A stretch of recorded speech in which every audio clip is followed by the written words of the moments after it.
మీ జీవితంలో ఆర్థిక ఇబ్బందులు పడుతూ ఎదగలేకపోతున్నారా? వెంటనే ఈ వెబినార్లో జాయిన్ అవ్వండి. హలో ఎంఎన్ కశ్యప్ గారు. హలో నాగరాజ్ గారు. చాలామందికి అంటే లైఫ్లో ఒక్కొక్క సిచ్యువేషన్ ఒక్కొక్కలాగా ఎక్స్పీరియన్స్ అవుతూ ఉంటారు. అయితే కొంతమంది పర్టికులర్గా మనం చూసుకుంటే ఏది చేసినా సరే ఆపోజిట్లోనే జరుగుతూ ఉంటుంది. వాళ్ళు కూడా అదే థింక్ చేస్తూ ఉంటారు. ఇది నేను స్టార్ట్ చేశాను, తిరిగి అదే వస్తుంది. అంటే ఆ నెగటివ్ మైండ్ సెట్ కానివ్వండి, లేదంటే ఆ నెగటివ్ కానివ్వండి, ఎప్పటికప్పుడు అలా తగులుతూ ఉంటుంది అనమాట. ఏ పని చేద్దాం అనుకున్నా కూడా ఇంకా దాని నుంచి బయటపడలేము. ఏది మొదలు పెడదాం అనుకున్నా నెగటివ్ వ్యతిరేకత వచ్చేస్తుంది. దీని నుంచి ఓవర్కమ్ అవ్వాలి అని అంటే అసలు ఏం చేయాలని? చాలా పవర్ఫుల్ క్వశ్చన్ అండి. మన చుట్టూ నెగిటివ్ పీపుల్ ఉంటారు, చుట్టూ నెగిటివ్ సిచ్యువేషన్స్ ఉంటాయి. దాన్ని తట్టుకొని ఎలా నిలబడాలి, అది మనకు తగలకుండా ఎలా చూసుకోవాలి, అంతే. ఆ నెగిటివ్ మనకు తగలకూడదు. Wonderful question. నేను దీనికి ఆన్సర్ చెప్పడానికి ఒక చిన్న ఎక్స్పెరిమెంట్ చేసి చూపిస్తా. అవునా? ఇప్పుడు ఈ ప్లేట్లో వాటర్ ఉన్నాయండి, రైట్? మన లైఫ్ చాలా నిర్మలంగా, చాలా ప్రశాంతంగా ఈ వాటర్ లాగా ఉంటుంది స్టార్ట్ అయినప్పుడు. కల్మషం లేకుండా. చాలా మంచి వర్డ్ అది, కల్మషం లేకుండా, నిష్కల్మషంగా. నా చిన్నగా లైఫ్లో ముందుకు పోతున్న కొద్దీ నెగిటివ్స్ వస్తాయి. ఆ నెగిటివ్స్ని నేను ఈ పెప్పర్ పౌడర్తో రిప్రజెంట్ చేస్తున్నా. పెప్పర్ కొంచెం ఘాటు కదండి. సో ఇదంతా, ఈ నెగిటివ్స్ అంతా ఇలా లైఫ్లో పడిపోతాయి. ఇది ఏంటి? నెగిటివ్ పీపుల్ కావచ్చు, నెగిటివ్ సిచ్యువేషన్స్ కావచ్చు, నెగిటివ్ థాట్స్ కావచ్చు, ఒకదాని మీద ఒకటి మొత్తం లైఫ్ అంతా స్ప్రెడ్ అవుతుంది. రైట్? ఇక్కడ మీరు నా వేళ్ళని వ్యక్తిత్వాలుగా అనుకుందాం, కొన్ని మైండ్ సెట్స్ అనుకుందాం. కాన్ఫిడెన్స్, ఈ వేలు కాన్ఫిడెన్స్ అనుకోండి. కాన్ఫిడెన్స్గా ఉన్నవాడు ఈ సిచ్యువేషన్స్లోకి పోయాడు, ఏం కాదు, లాభమేం లేదు, వాడికి కూడా అంటుకుంటుంది. లేదు, ఈ మధ్య పాజిటివ్గా ఆలోచించండి, పాజిటివ్ థింకింగ్ ఉన్నవాడు పోయాడు, ఏమీ కాదు, వాడికి కూడా అంటుకుంటుంది. కానీ ఒక స్పెషల్ క్వాలిటీ ఉంటే ఈ నెగిటివ్స్ అన్నీ చెల్లా చెదురైపోతాయి. అవునా? ఇప్పుడు ఈ ఫింగర్కి, ఈ వ్యక్తిత్వానికి ఆ స్పెషల్ క్వాలిటీ ఉందనుకుందాం. ఇందాక మనం చూసాం, కాన్ఫిడెన్స్ పనికిరాలే, పాజిటివ్ థింకింగ్ పనికిరాలే. ఇప్పుడు ఈ స్పెషల్ క్వాలిటీ పనికొస్తుందో లేదో చూద్దాం. ఆ స్పెషల్ క్వాలిటీ ఉన్న వ్యక్తి ఈ నెగిటివ్ సిచ్యువేషన్లోకి పోయాడా, పోంగానే విదిన్ మిల్లీ సెకండ్స్ నెగటివ్స్ అన్నీ మాయమైపోయాయి, దూరంగా వెళ్ళిపోయింది. పొల్యూట్ అయిపోయిన మైండ్ నిజంగా మనకు తెలియకుండా మన లైఫ్లో ఫ్రెష్ మైండెడ్ పీపుల్ వస్తే నిజంగా ఆ విధంగానే అవుతుంది. అబ్సల్యూట్లీ. ఇప్పటికీ పొల్యూషన్ ఉంది, కానీ దగ్గరలో లేదు.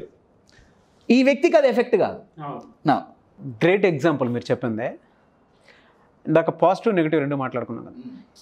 కొత్తగా వచ్చినటువంటి ఈ స్పెషల్ క్వాలిటీని ఏ విధంగా తీసుకోవాలి, ఏమని చెప్తారు? ఏం క్వాలిటీ? దానికి నేను పెట్టుకున్న పేరు దృఢ సంకల్పం. Will power. దృఢ సంకల్పం. అయితే దీని గురించి ఎక్స్ప్లెయిన్ చేయడానికి నా లైఫ్లో నేను చాలామందిని కలిశానండి, చాలా పెద్ద వాళ్ళని కలిసా, చాలా గొప్ప లీడర్స్ యొక్క లైఫ్ నేను చదివా. ఎప్పుడు నేను దృఢ సంకల్పం గురించి మాట్లాడినా, నేను ఇప్పుడు చెప్పబోయే వ్యక్తి లాంటి వ్యక్తిని నేను ఎక్కడా చూడలే. ఆయనకున్న దృఢ సంకల్పం చాలా దృఢంగా ఉన్న సంకల్పం ఆ వ్యక్తిది. ఆ వ్యక్తి, ఆయన లైఫ్, ఇప్పుడు నేను చెప్పే ఇన్సిడెంట్ కనుక వింటే దృఢ సంకల్పం యొక్క పవర్ ఏంటో తెలుస్తుంది. ఓకేనండి? ఈ వ్యక్తికి, ఇతను అమెరికన్, ఇతనికి ఒక 30 ఏళ్ళ వయసు ఉన్నప్పుడు అమెరికాలో ఒక హైవే మీద బండి మీద వెళ్తున్నాడు. అతని ముందు ఒక పెద్ద ట్రక్ వెళ్తోంది. ముందు ట్రక్ ఉంది, వెనక ఈయన ఉన్నారు. ఏమైందో తెలీదు, ఉన్నట్టుండి ట్రక్ స్కిడ్ అయి పడిపోయింది. ఓకే. వెనక ఈయన చాలా వేగంగా వెళ్తున్నాడు కదా, ఈయన బ్రేక్ కొట్టాడు, కానీ డిస్టెన్స్ సరిపోలే. బండితో పాటుగా ఆ వ్యక్తి కూడా ఈ ట్రక్ కిందకి వెళ్ళిపోయాడు. ఇక్కడ జరిగిన ప్రాబ్లం ఏంటంటే, ఈ ట్రక్ పడిపోవటం వల్ల ఫ్యూయల్ ట్యాంక్ లీక్ అయ్యి అగ్ని ప్రమాదం జరిగింది. ఆ అగ్ని ప్రమాదంలో దగ్గర 80% పైగా ఈ వ్యక్తి బాడీ అంతా కాలిపోయింది. 80% బర్న్. 80% అండి. అబ్బాయిని హాస్పిటల్లో అడ్మిట్ చేశారు. 4th degree బర్న్ అంటారు దీన్ని. 4th degree బర్న్ అంటే అది అసలు హైలీ ఎక్స్ట్రీమ్. నార్మల్గా సెగ తగిలితేనే కష్టం కదండి. 80% బాడీ కాలిపోయింది. కొన్ని నెలలు ఆయన హాస్పిటల్ బెడ్ మీద ఉన్నాడు. ఒళ్ళంతా కాలిపోయింది, మచ్చలు. ఏ రేంజ్లో కాలిందంటే డాక్టర్లు ఆయన ఫింగర్స్ అన్ని కట్ చేశారండి. ఆయనకి 90% ఫింగర్స్ తీసేశారు. ఎందుకంటే మొత్తం కాలిపోయి ఇలా ముద్దలుగా వేలాడుతున్నాయి. వేళ్ళు కట్ చేశారు. మొహం అంతా పాడైంది. చూడటానికి కూడా చాలా అసహ్యంగా తయారైంది మొహం. ఒళ్ళంతా మచ్చలు. కొన్ని నెలలు ఈ వ్యక్తి హాస్పిటల్ బెడ్ మీద అంతే ఉన్నాడు. కొన్ని నెలల ట్రీట్మెంట్ తర్వాత కోలుకొని ఇందాక నేను చెప్పినట్టు దృఢ సంకల్పం, నేను ఇక్కడ ఆగను, నేను సాధించాల్సిందే అని చెప్పి ఒక బిజినెస్ మొదలుపెట్టాడు. స్లోగా బిజినెస్ గ్రో అయింది. గ్రో అవుతుంటే డబ్బులు వచ్చినాయి, వేలు వచ్చినాయి, లక్షలు వచ్చినాయి, కోట్లు అయినాయి. బిజినెస్ బాగా డెవలప్ అయింది. ఒక 6-7 సంవత్సరాలు గడిచింది. అన్నీ మళ్ళీ సెట్ అవుతున్నాయి అనుకుంటుంటేనే ఇందాక మీరు అన్నట్టు మళ్ళీ వ్యతిరేకతలు, మళ్ళీ నెగిటివ్ ఆయన దగ్గరకు వచ్చింది. ఈసారి ఏమైందంటే ఈయన ఈ బిజినెస్తో పాటు పైలట్ ట్రైనింగ్ అయి ఉన్నాడండి.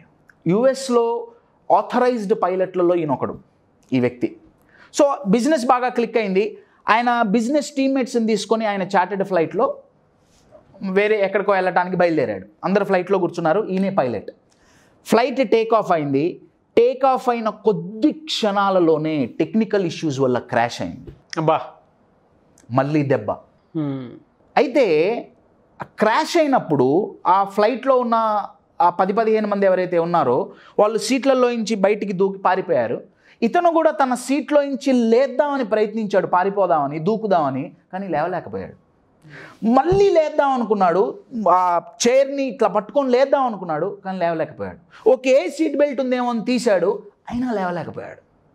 కొన్ని నిమిషాల్లో ఆయనకు అర్థమైంది ఏంటంటే స్పైనల్ కార్డ్ దగ్గర ఇంజురీ అవ్వటం వల్ల ఈ లోవర్ బాడీ అంతా పెరాలసిస్ వచ్చేసింది విదిన్ మిల్లీ సెకండ్స్. ఆల్రెడీ ఒంట్లో 80% కాలిపోయింది. సర్లే ఓకే బయటకు వచ్చాం, బిజినెస్ చేస్తున్నాం, ఇప్పుడు మంచిగా ఉంది అనుకుంటే ఇప్పుడు మళ్ళీ ఫ్లైట్ యాక్సిడెంట్. దారుణం కదండి, చాలా దారుణం. పెరాలసిస్, మళ్ళీ హాస్పిటల్, మళ్ళీ కొన్ని నెలలు హాస్పిటల్లో ట్రీట్మెంట్. పోయినసారి కోలుకొని బయటకు వచ్చాడు, కానీ ఈసారి మాత్రం వీల్ చైర్ తప్ప ఇంకొక ఆప్షన్ లేదు అన్నారు డాక్టర్. సరే ఓకే బాడీ గాలిపోతేనే ఏం గాలి, నేను ముందుకు పోతా అనుకున్నాడు. ఈసారి wheel chair, no problem, wheel చైర్లో కూర్చొని నేను బిజినెస్ చేస్తా అనుకుంటున్న టైంలో తను ఎంతో ప్రేమించి పెళ్లి చేసుకున్న భార్య బాబు నీతో నా వల్ల కాదు అని చెప్పి వెళ్ళిపోయింది. అయ్యో. హాస్పిటల్ బెడ్ మీద ఉన్న ఈ వ్యక్తిని ఎంతో ప్రేమించిన భార్య వదిలిపెట్టి డివోర్స్ ఇచ్చి వెళ్ళిపోయింది. మళ్ళీ ఇంకో దెబ్బ. మైనస్లోకి వెళ్ళిపోయిన సిచ్యువేషన్ కదా సార్. చాలా మైనస్, అసలు చాలా రన్ రేట్ మొత్తం తగ్గిపోయింది. మొత్తం నెగిటివ్ అలా కమ్మేసింది. చాలా పవర్ఫుల్ వాళ్ళండి, కమ్మేసింది. ఇందాక నీళ్ళలో గనక పెప్పర్ పౌడర్ ఎలా కమ్మేసిందో అలా కమ్మేసింది. కానీ నెగిటివ్ కమ్మితే ఆ నెగిటివ్స్ని ఈయన కుమ్మాడు. ఆయన అక్కడితో ఆగలేదండి. ఆయన ఏ రేంజ్కి వెళ్ళాడంటే అమెరికాలో ఒక ప్రావిన్స్కి గవర్నర్గా సెలెక్ట్ అయ్యాడు. ఓ గ్రేట్. చాలా గ్రేట్ అండి. ఆయన పోటీ చేస్తుంటే ఆయన అడిగారు, నువ్వేం చేయగలవు వీల్ చైర్లో కూర్చొని? ఆయన అన్నాడు, నన్ను గవర్నర్గా గెలిపిస్తే ఈ దేశం ఎప్పటికీ నాలాగా అవిటిది కాదు. ఈ మాటతో ఆయన గవర్నర్ అయ్యాడు. అయితే ఆయన గవర్నర్ అయినప్పుడు బిల్ క్లింటన్ గారు ప్రెసిడెంట్గా ఉన్నారు. ఓకే. ఈయన్ని కలవటానికి వచ్చారు. ఇప్పుడు నేను చెప్పిన వ్యక్తి పేరు డబ్ల్యూ మిచెల్. ఈ మిచెల్ని కలవటానికి బిల్ క్లింటన్ గారు వచ్చారు. బిల్ క్లింటన్ గారు ఈయన్ని అడిగారు. మిచెల్ అసలు ఒళ్ళంతా కాలిపోయింది, అంతే కదండి, శరీరం 80% కాలిపోయింది, కానీ ఆయన సంకల్పం మాత్రం కాలలేదు. కాళ్ళు పెరాలసిస్ వచ్చింది కాళ్ళకి, కానీ ఆయన సంకల్పం మాత్రం చచ్చుబడిపోలేదు. ప్రేమించి పెళ్లి చేసుకున్న భార్య వెళ్ళిపోయింది, హార్ట్ బ్రేక్ అయింది, కానీ సంకల్పం మాత్రం బ్రేక్ కాలేదు. క్లింటన్ గారు ఆయన గారిని అడిగారు, నువ్వు ఎలా తట్టుకొని నించున్నావు ఇవన్నీ? ఆయన అన్నారు, నాలో 80% బాడీ కాలిపోయిందిగా, అవును, ఇంకో 20% ఉందిగా, ఉపయోగిద్దాం. నాకు ఇవన్నీ కాకముందు నేను మంచిగా ఉన్నప్పుడు ఫర్ అన్ ఎగ్జాంపుల్ ఒక 1000 పనులు నేను చేయగలను అనుకుందాం. దాంట్లో ఇప్పుడు 999 పనులు నేను చేయలేను, నో ప్రాబ్లం, కానీ చెయ్యగల ఒక్క పని ఉంది కదా, నేను చేస్తా. Look at his mind set. సంకల్పం. దృఢ సంకల్పం. దృఢమైన సంకల్పం, నార్మల్ సంకల్పం కాదండి. ఎగ్జాంపుల్ చెప్పాలంటే, ఇప్పుడు మీరు ఒక గోడ కడతారు. గోడ కట్టాలంటే ఇటుకలు పెడతారు, ఇసుక కలుపుతారు, సిమెంట్ వేసి ఆ సిమెంట్ అంతా వేస్తారు. ఆ గోడని ఇట్లా ముట్టుకుంటే కింద పడిపోతుందండి కట్టంగానే, అవునా? కానీ దానికి రోజు నీళ్లు కొట్టి కొట్టి కొట్టి కొన్ని రోజులైన తర్వాత చాలా దృఢంగా తయారవుతుంది. దాన్ని చేత్తో గుద్దితే అది విరగదు, చెయ్యి ఇరుగుతుంది. సేమ్ సంకల్పం కూడా, నేను ఇవాళ ఇది నేను సాధిస్తా అంటే సరిపోదండి, సంకల్పమే. కానీ దృఢమైన సంకల్పం అంటే ఆ సంకల్పంలో మునిగిపోవాలి. అవును, you are getting my point. ఎప్పుడైతే each and every cell in our body vibrates with our goal, my dear friends, that's becomes what we are talking, దృఢమైన సంకల్పం.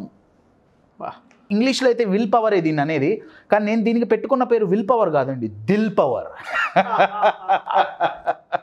ఇప్పటికీ డబ్ల్యూ మిచెల్ ఇప్పటికీ వీల్ చైర్లోనే కూర్చొని ఒకటి కాదు, రెండు కాదు, కొన్ని లక్షల కోట్ల మందిని ఆయన మాటలు మోటివేట్ చేస్తున్నాయి. ప్రపంచంలోనే పేరు ప్రఖ్యాతిగాంచిన మోటివేషనల్ స్పీకర్స్ లిస్ట్లో ఆయన టాప్ 10లో ఎప్పుడూ ఉంటారు. W Mitchell from United states of America. ఆయన ఒక సెంటెన్స్ చెప్పారండి. ఆయన చెప్పిన సెంటెన్స్ ఏంటంటే, నాకేం జరిగింది, మనకేమన్నా జరిగితే, నెగిటివ్ జరిగితే ఏం జరిగింది అన్న దాని మీద ఫోకస్ చేస్తున్నామా, ఏం జరగాలి అన్న దాని మీద ఫోకస్ చేస్తున్నామా? ఏం జరిగింది అనే దాని మీద యూజువల్గా ఫోకస్ చేస్తాం. ఆయన గారు అదే అన్నారు, నా ఒళ్ళంతా కాలిపోయింది, అయ్యో ఫోకస్ చేస్తూ ఏడవచ్చు, అయ్యో నాకు పెరాలిసిస్ వచ్చింది, దాని మీదే ఫోకస్ చేస్తూ ఎక్కువ గెయిన్ అవుతుంది, సింపతి వస్తుంది కానీ మనం ఏం సాధించలేం. ఏం జరగాలి అనేది మాత్రం ఆలోచించాలి. ఆయన ఏమన్నారంటే, ఇన్ని పోయినాయి, నేను దాని మీద ఫోకస్ చేయలే, నా పిల్లని నన్ను వదిలేసి వెళ్ళిపోయింది, నేను దాని మీద ఫోకస్ చేయలే, ఏం జరిగింది అన్న దాని మీద ఫోకస్ చేయొద్దు, ఏం జరగాలి అన్న దాని మీద ఫోకస్ చేయాలి. ఎప్పుడైతే మనం ఏం జరగాలి అన్న దాని మీద ఫోకస్ చేస్తామో మన లైఫ్ ముందుకు జరుగుతుంది. You are getting my point. ఇదంతా జరగాలి అంటే మై డియర్ ఫ్రెండ్స్, ఉత్త సంకల్పం కాదు, దృఢమైన సంకల్పం. డబ్ల్యూ మిచెల్ స్టోరీ నేను తీసుకోవటానికి మెయిన్ రీజన్ ఏంటంటే అండి, రీసెంట్గా ఒక 4-5 నెలల క్రితం మన తెలుగు రాష్ట్రాల్లోనే పేరు ప్రఖ్యాతులుగాంచిన ఒక మోటివేషనల్ స్పీకర్ సూసైడ్ చేసుకొని చనిపోయారు. ఆయన గారి పేరు చెప్పడం నాకు ఇష్టం లేదు. ఆయన గారు సూసైడ్ నోట్లో ఏం రాశారంటే, నా ఆరోగ్య పరిస్థితులు బాగాలేకపోవటం వల్ల నేను సూసైడ్ చేసుకుంటున్నా. నా క్వశ్చన్ ఏంటంటే అండి, ఈ డబ్ల్యూ మిచెల్ కూడా మోటివేషనల్ స్పీకరే. చనిపోయిన ఆయన గారిని నేను తక్కువ చేసి మాట్లాడట్లేదండి, అది నా ఉద్దేశం కాదు. డబ్ల్యూ మిచెల్ కూడా మోటివేషనల్ స్పీకరే. ఈయనకి ఆరోగ్యం బాలే, ఈయనతో పోల్చుకుంటే కొన్ని 100 రెట్లు అనారోగ్యం ఆయనకి ఇప్పటికీ ఉంది. You are getting my point. ఈయన వదిలేశారు, ఈయన వదిలేయలే. కారణం ఏంటయ్యా అంటే, నేను అనుకున్నది సాధించాలి అన్న ఏకైక దృఢమైన సంకల్పం. My dear friends, do you have that strong enough desire to achieve? Desire, very powerful word అండి. Desire is a fire which can burn any obstacles which comes in your way. You are getting my point. మళ్ళీ చెప్తున్నా, ఉత్త సంకల్పం కాదు, దృఢమైన సంకల్పం ఉందా మీరు ఏదైనా సాధించగలుగుతారు. గ్రేట్ మెసేజ్ అండి. Thank you so much. Thank you.